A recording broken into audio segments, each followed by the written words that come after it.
இட்லி, தோசை, பரோட்டா, சப்பாத்திக்கு side டிஷ்ஷான vegetable சால்னா எப்படி பண்ணலான்றதை இந்த வீடியோவில் பார்க்கலாங்க.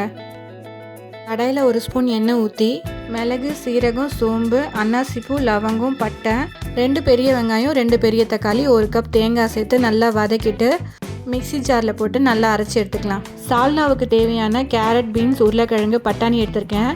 குக்கரில் 2 ஸ்பூன் ஆயில் விட்டுக்கலாம். எண்ணெய் காஞ்சதும் கொஞ்சமாக சோம்பு, 1 துண்டு பட்டை, 1 லவங்கம், 1 ஏலக்காய், 1 பிரிஞ்சி இலை சேர்த்துக்கலாம். பாதி வெங்காயம் நீல வாக்கில் கட் பண்ணி சேர்த்துட்டு 2 பச்சை மிளகா கீரி சேர்த்துக்கலாம். 1 ஸ்பூன் இஞ்சி பூண்டு பேஸ்ட்டு சேர்த்து நல்லா பச்சை வாசனை போகிற அளவுக்கு வதக்கிட்டு 1 கைப்பிடி புதினா கொத்தமல்லி சேர்த்து நல்லா வதக்கிக்கலாம். இப்போது வெஜிடபிள் சேர்த்துக்கலாம். அரைச்சி வச்ச விழுதை இதில் சேர்த்துக்கலாம்.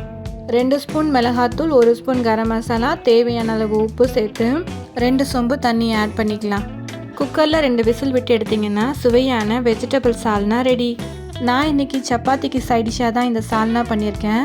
கொஞ்ச நேரத்தில் ஈஸியாக செய்யக்கூடிய டேஸ்ட்டான ஒரு சால்னாங்க. நீங்களும் உங்கள் வீட்டில் செஞ்சு பார்த்துட்டு எப்படி இருந்ததுன்னு கமெண்ட் பண்ணுங்கள். அதுக்கு முன்னாடி நம்ம சேனலை சப்ஸ்கிரைப் பண்ண மறக்காதீங்க.